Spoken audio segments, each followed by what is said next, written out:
Beloved chosen one, stop for a moment and listen not with your ears, but with your spirit. What you have felt your entire life was never random discomfort, never bad luck, never just stress. You have sensed pressure where others feel peace, resistance where others glide, tension where others sleep.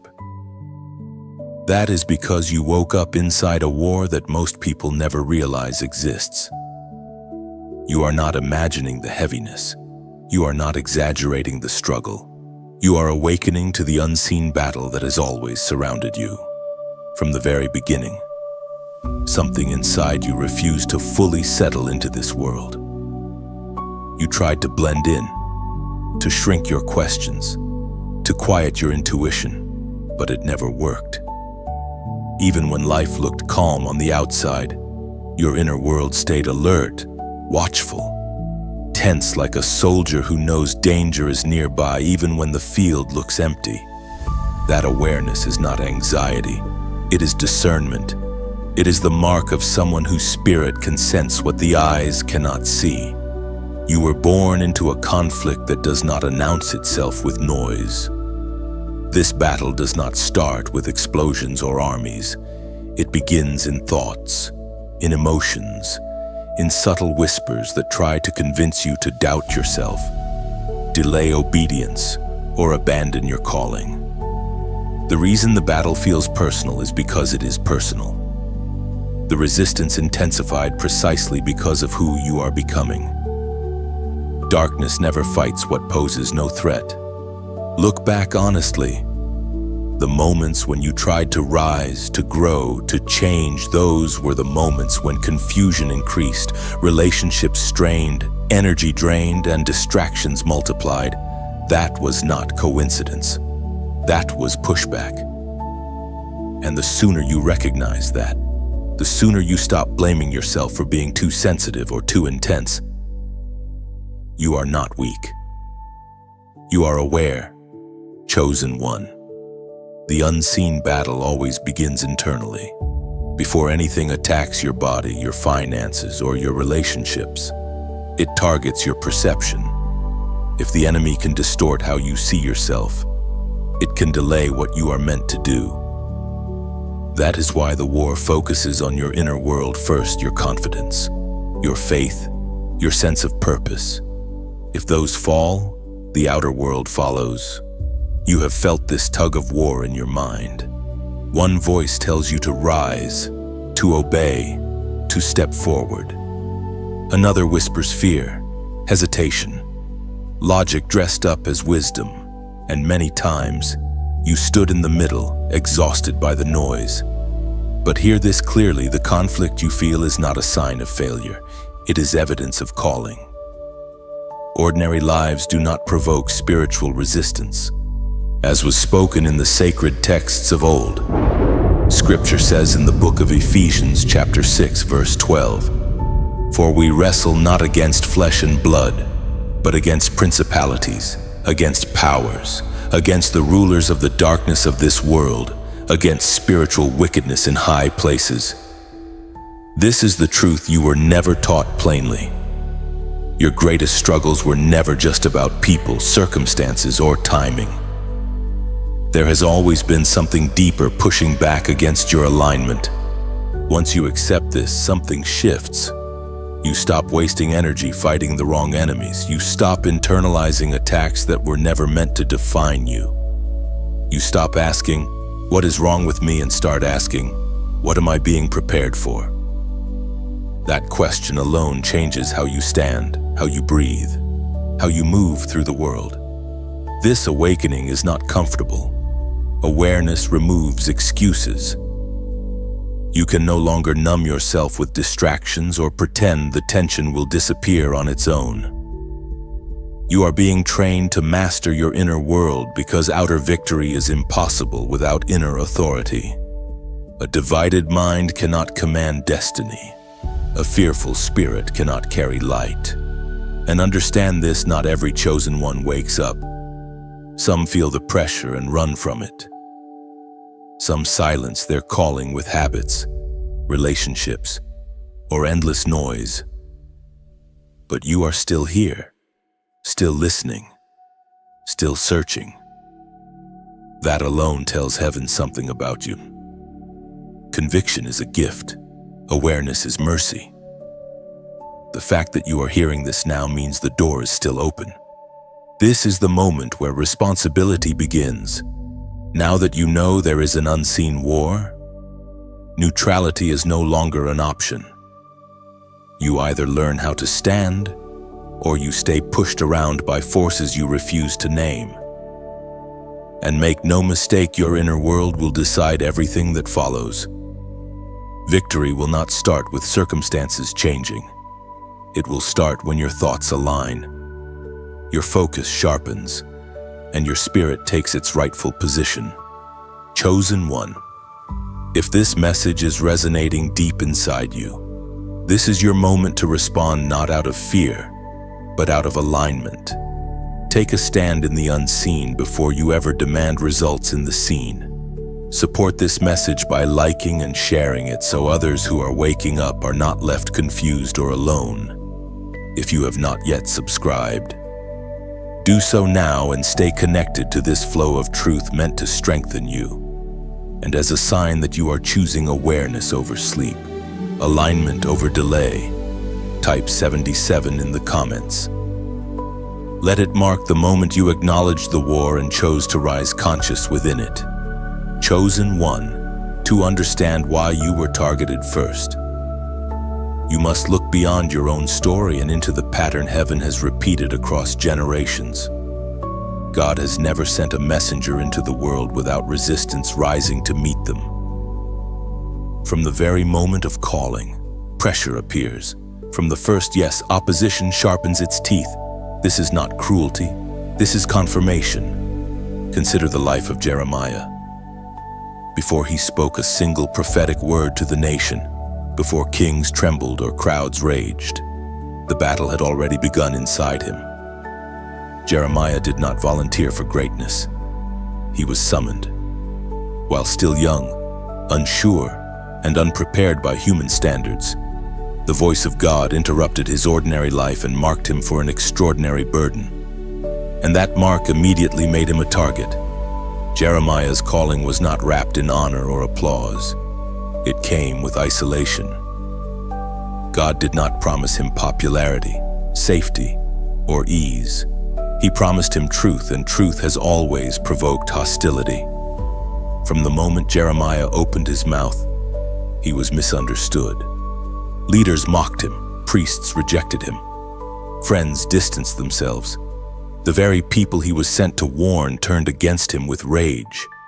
This is important for you to understand, because many chosen ones secretly believe that opposition means they missed God. Jeremiah's life proves the opposite. His suffering did not mean he was wrong. It meant he was accurate. The message threatened the comfort of those who preferred darkness over repentance. And darkness always retaliates when exposed. Jeremiah was beaten. He was put in stocks like a criminal. He was thrown into a pit and left to die. He was publicly humiliated, laughed at, and treated as a traitor to his own people. And yet, none of this happened after decades of ministry. It began near the start. The targeting came early. Why? Because the enemy tries to crush the messenger before the message can mature. There were moments when Jeremiah broke under the weight. He cried out to God in anguish. He questioned why he was ever born. He confessed that the calling felt like fire trapped in his bones, painful to hold, impossible to release. This is not weakness. This is honesty.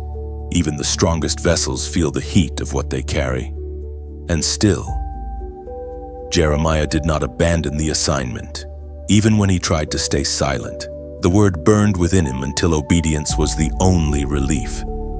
That is how you know a calling is real. It does not let you go. You may run from it, argue with it, resent it, but it will remain. Not because God is cruel, but because what is placed inside you is necessary for others to survive. The Spirit spoke through the prophet Jeremiah, and it is written in the book of Jeremiah, chapter 1, verse 19. They will fight against you but will not overcome you. For I am with you and will rescue you, declares the Lord. This was not a warning meant to scare him. It was a promise meant to stabilize him. God did not say, they might fight you. He said, they will. Resistance was guaranteed. Defeat was not. Jeremiah's story reveals something most people misunderstand. Being chosen does not exempt you from pain. It explains it. The calling attracts conflict because it threatens existing systems. You were not targeted because you are weak. You are targeted because you are disruptive to lies, to complacency, to spiritual stagnation. Think of your own life now through this lens. How early did misunderstanding begin for you? How soon did rejection follow honesty? How often did you feel punished simply for seeing clearly? For speaking truth? For refusing to fully conform? Like Jeremiah, you were marked before you were mature enough to fully understand what that mark would cost you. And yet, you are still standing. Scarred, yes. Tired, often is but not extinguished. That alone places you in the same lineage as the prophets, those who carried truth through hostility without being consumed by it. Jeremiah did not see immediate fruit. Much of what he warned about came to pass after he was ignored. Faithfulness, not applause, was the measure of his success. This section of your journey is not about being admired. It is about being anchored. Jeremiah learned that intimacy with God had to outweigh public rejection. His inner world had to be stronger than external pressure. Without that mastery, the calling would have crushed him. With it, even suffering became survivable. Chosen one. The reason you were targeted first is because delay was never the enemy's only goal. Discouragement was, if they could convince Jeremiah he was alone, unheard or abandoned, the message would die with him. But God stayed near, quietly, faithfully, not always removing pain, but always sustaining purpose. You are walking that same road now, not to be broken, but to be proven. Chosen one. Now you must understand this truth without resistance. The greatest battlefield you will ever stand on is not a place you can point to. It is the space between your thoughts. Long before actions form, before words escape your mouth, before decisions shape your future, the war is already raging inside your mind, and every single morning, whether you realize it or not, you choose who gains access. This is where mastery begins. You do not drift into strength. You do not accidentally become clear, focused, or spiritually resilient. You must choose intentionally. Daily, sometimes moment by moment, what you allow to enter your inner world.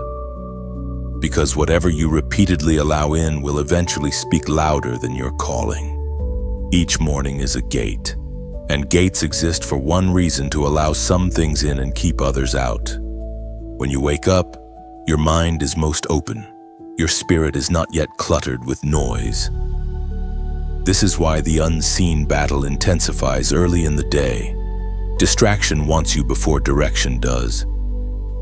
Fear wants the first word. Comparison wants to speak before truth.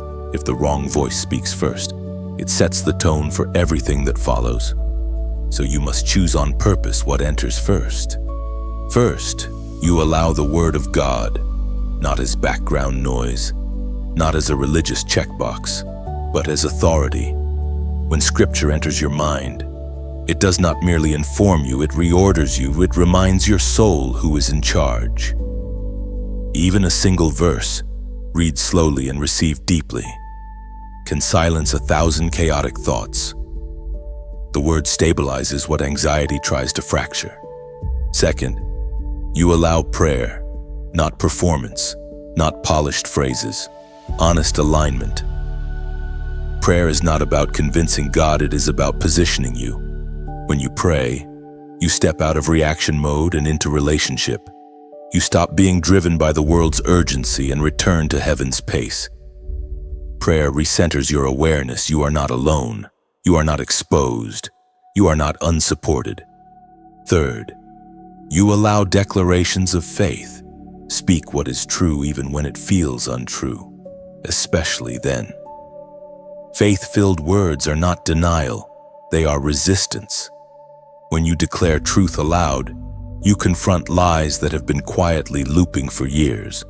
Your mind listens to your mouth more than you realize. Speak weakness long enough and it becomes identity. Speak truth consistently and it becomes foundation. Now hear the other side. Clearly, mastery also requires restriction. You must limit the intake of news that thrives on panic. Constant exposure to fear-based information trains your nervous system to live in survival mode. You were not designed to carry the weight of every global tragedy before breakfast. Stay informed, yes, but not flooded. There is a difference. You must limit comparison. Comparison is a thief that pretends to be motivation. It distorts timing, belittles progress, and convinces you that you are behind when you are exactly where you need to be. You are not running someone else's race. Looking sideways too long will cause you to trip forward, and you must limit self-criticism and inner condemnation. Correction builds, condemnation erodes. One leads to growth, the other leads to paralysis. When you repeatedly accuse yourself, you are partnering with a voice that does not want you whole. Discipline sharpens identity. Self-hatred fractures it. According to what is revealed in the book of Proverbs, chapter 4, verse 23, above all else, guard your heart, for everything you do flows from it. This is not poetic language. It is strategic instruction. Your outer life is downstream from your inner focus. If the source is polluted, the results will reflect it. This is why the enemy fights so hard for your attention. Not because attention is harmless, but because it is powerful. What you focus on grows. What you rehearse strengthens. What you repeatedly expose yourself to shapes your emotional reflexes. The battle is subtle, but the consequences are not. Chosen one, do not underestimate the holiness of routine. Small daily choices compound into spiritual authority.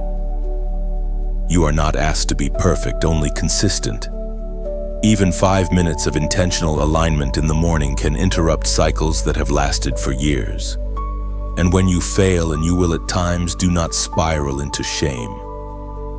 Shame does not correct behavior. It entrenches it. Return, reset, begin again.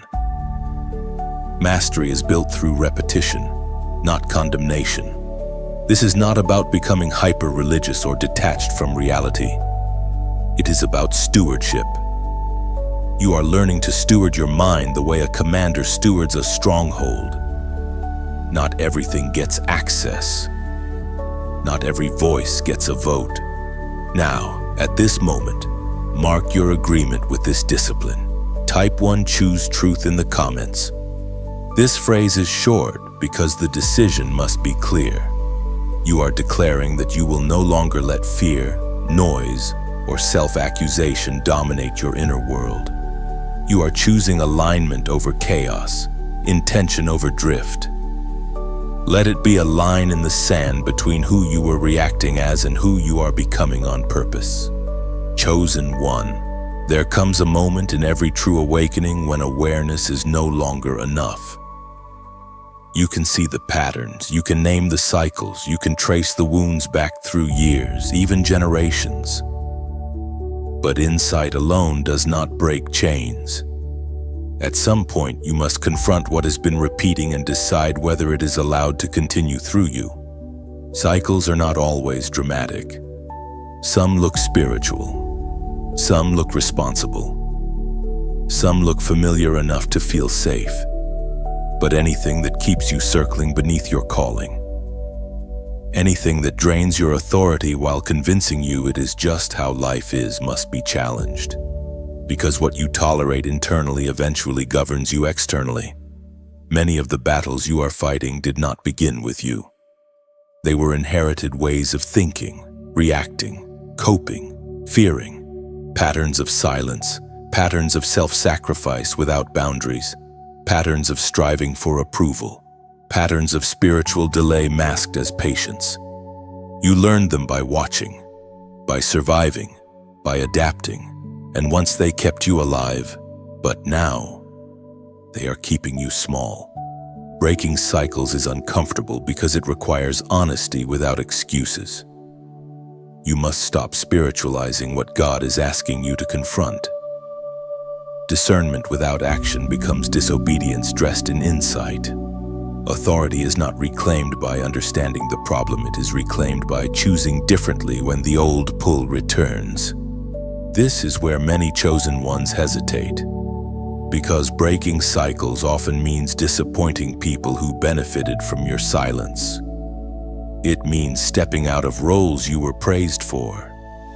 It means allowing yourself to be misunderstood again, but this time, not as a victim, but as a boundary setter. And boundaries are not rejection, they are clarity. Authority begins internally. Before you can stand firmly in the world, you must stand firmly within yourself. That means recognizing when your emotions are reacting from old wounds rather than present truth. It means noticing when fear disguises itself as wisdom. It means catching the moment when you are about to repeat what you swore you were done with and choosing another response instead. This is spiritual warfare at its most practical level. Not shouting, not spectacle. Choice. The enemy does not need to destroy you if it can keep you looping.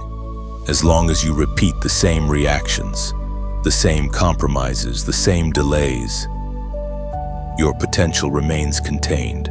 Cycles are comfortable cages. Authority feels risky because it requires responsibility. But hear this clearly, God does not anoint passivity. He anoints alignment. Heaven speaks clearly through the words in Deuteronomy, chapter 30, verse 19. I have set before you life and death, blessings and curses. Now choose life, so that you and your children may live. This verse reveals something crucial. You are not only choosing for yourself, you are choosing for what comes after you. Cycles do not end accidentally. They end when someone chooses differently under pressure. Reclaiming authority does not mean becoming harsh or arrogant. It means becoming rooted. When you are rooted, manipulation loses its power, guilt loses its leverage, fear loses its voice. You stop over-explaining. You stop negotiating with what God has already made clear. And yes, there will be resistance. Old patterns do not dissolve quietly. When you disrupt a cycle, everything that depended on it will react. Expect it. Do not interpret resistance as failure. Interpret it as confirmation that something is finally changing. This is why inner mastery matters. Without it, breaking cycles feels impossible. With it, even fear becomes information rather than instruction. You begin to respond instead of react. You pause where you used to panic. You speak where you used to shrink. You walk away where you used to endure unnecessarily. Chosen one. This work is sacred, quiet, often unseen, but its impact is generational. What you heal in yourself rewrites futures you may never personally witness. That is authority. Not control over others, but stewardship over your own spirit. If this message is helping you see patterns more clearly, consider supporting it in simple ways. Liking and sharing allows this truth to reach others who are silently stuck in cycles they cannot yet name. And if you feel aligned with this path of inner mastery and spiritual clarity, subscribing keeps you connected to teachings meant to strengthen, not sensationalize your walk. You are not here to repeat history unconsciously. You are here to interrupt it deliberately. Stand firm. Choose wisely. The cycle ends with you. Chosen one. This is the place where many turn back, not because they do not believe, but because belief finally demands obedience. There is a moment in every calling when clarity becomes uncomfortable. You know what you must do. You know what must end. You know what must begin, and yet everything in you feels the weight of hesitation. This is the cliff's edge.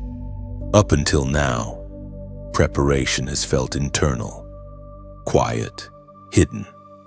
But here, the unseen battle presses you into a visible decision. You are no longer choosing between good and bad. You're choosing between comfort and alignment, between delay and surrender, between what feels safe and what is true. Obedience is rarely dramatic at first. It often looks like a small step that costs far more than it appears. A conversation you have avoided, a habit you must release, a door you must close without knowing what will open next. This is where fear disguises itself as logic. It tells you to wait for a better time, more confirmation, less risk. But delay, when truth is already known, hardens the heart. This is why the edge feels so tense. You are not standing before punishment, you are standing before transition. And transition always demands trust. Many chosen ones lose momentum here, not because they are weak, but because obedience threatens identity. When you obey, you leave behind versions of yourself that learned how to survive without fully trusting God. You release coping mechanisms that once protected you. You step out of familiar pain into unfamiliar faith. And here is the danger: hesitation feels harmless, but it trains disobedience. The more times you delay what you know to do, the quieter conviction becomes. Not because God stops speaking, but because the heart becomes less responsive.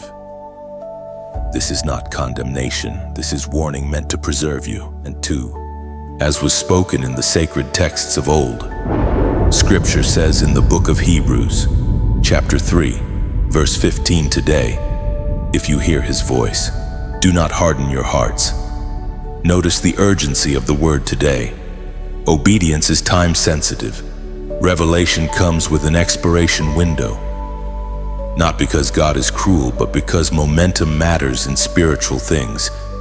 At the cliff's edge, you may feel alone. Others may not understand why you cannot stay where you are. They may call your obedience extreme, unnecessary, no, even foolish. But remember, only you were given this instruction. Only you carry this burden, and only you will bear the cost of disobedience if you ignore it. This is where faith stops being theoretical.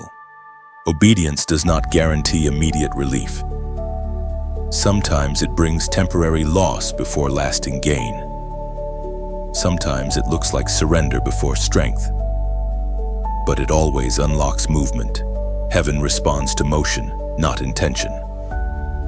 When you step, provision follows. When you obey, clarity deepens. When you release control, grace rushes in. You are not being asked to leap blindly. You are being asked to trust the one who sees beyond the edge. The same God who carried you through hidden battles will not abandon you in visible ones. But he will not override your will. Authority grows only where surrender is chosen freely. And yes, this moment exposes fear. Fear of being wrong, fear of being alone, fear of losing what you worked so hard to build. But fear is not a sign you should stop. Often, it is proof you are about to cross a threshold. Chosen one, obedience is not about perfection, it is about direction. One step in alignment outweighs years of spiritual discussion without action. This is the pivot point where inner mastery becomes outward movement. Right now, something specific is being brought to your mind. Do not ignore it. Do not generalize it. This message is not vague by accident. It is precise by design. Mark this moment of decision. Type 999 in the comments. This number represents completion, and release the end of delay and the beginning of surrendered action. It is not magic. It is agreement. You are signaling that you choose obedience over hesitation, trust over control, alignment over fear. The act of writing that number is not about performance or visibility. It is about internal alignment becoming external acknowledgement. When you mark a decision, you interrupt indecision. You move from passive awareness into active agreement. In spiritual terms, this matters. What is acknowledged gains clarity.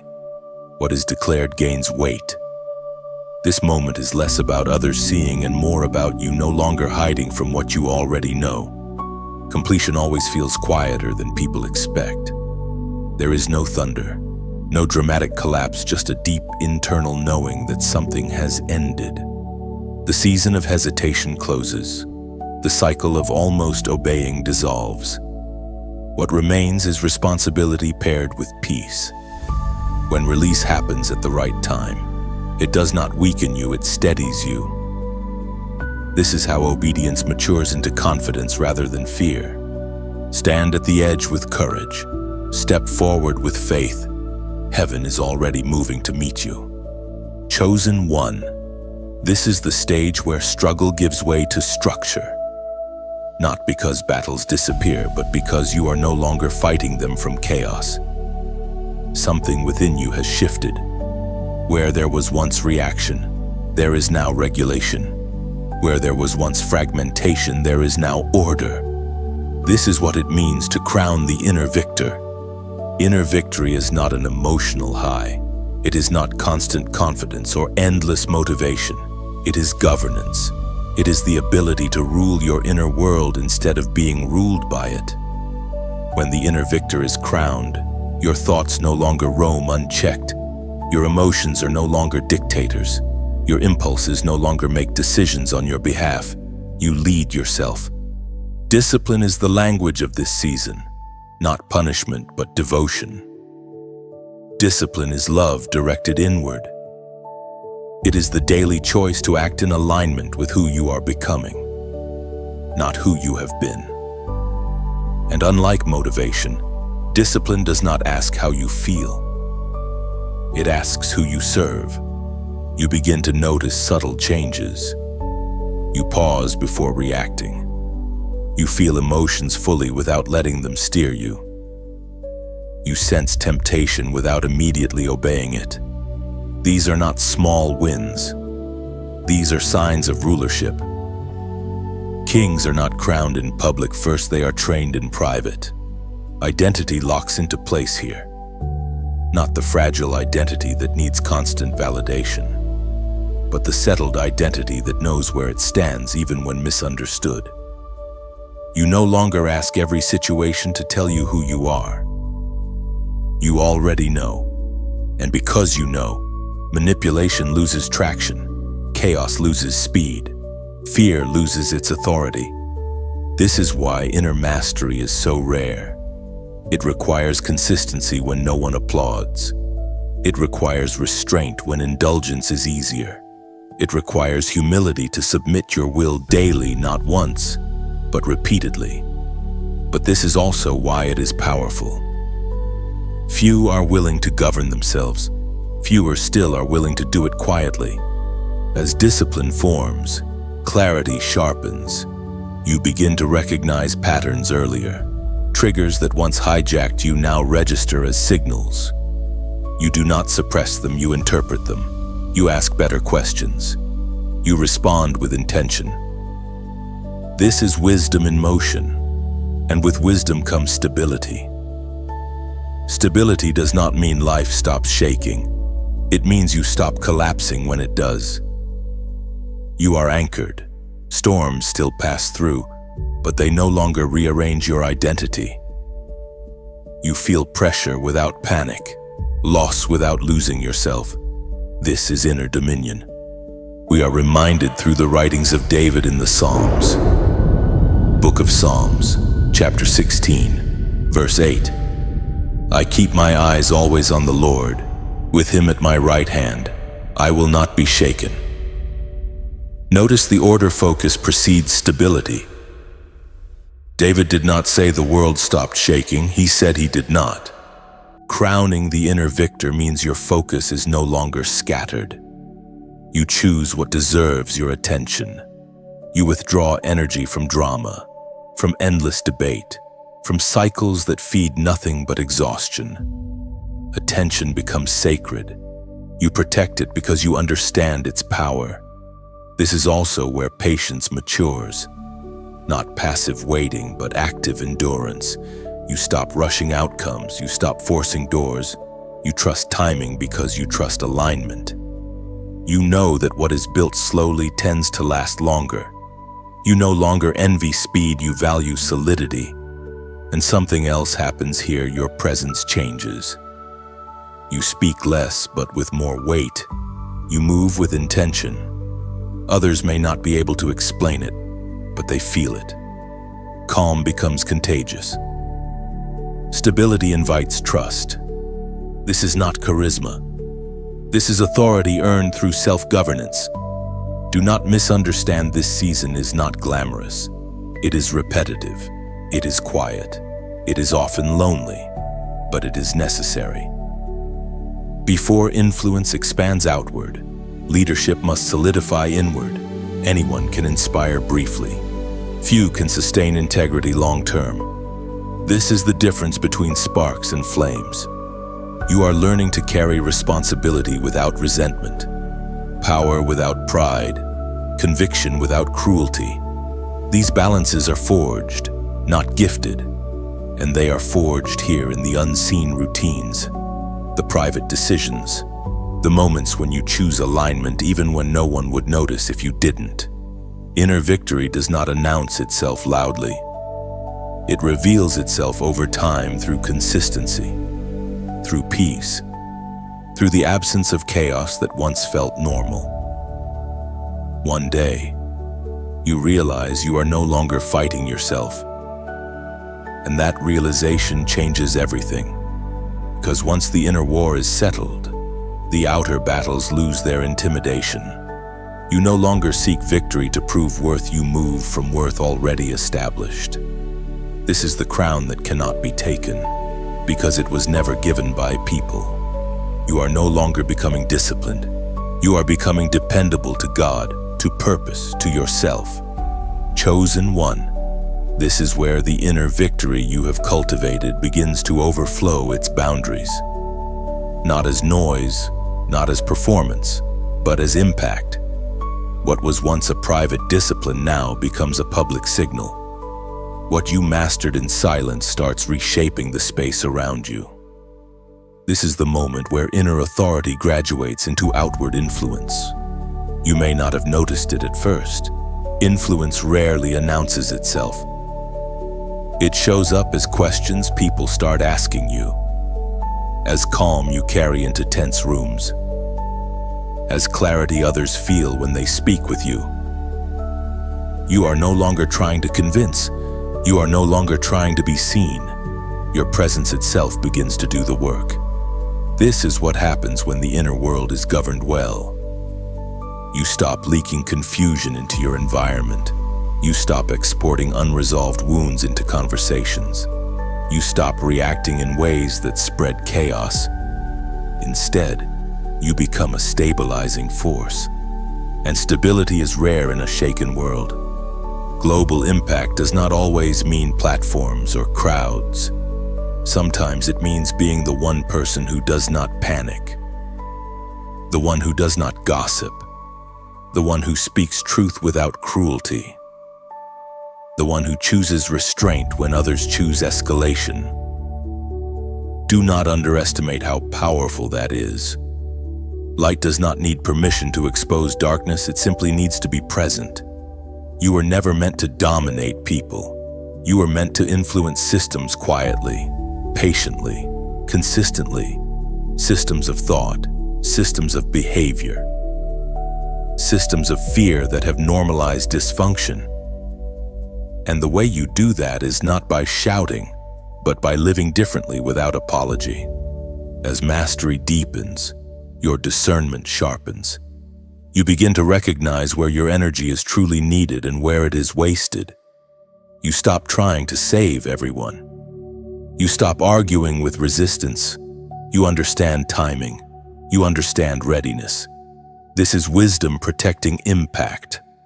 And here is the paradox: the more internally secure you become, the less you crave recognition, yet the more your life speaks.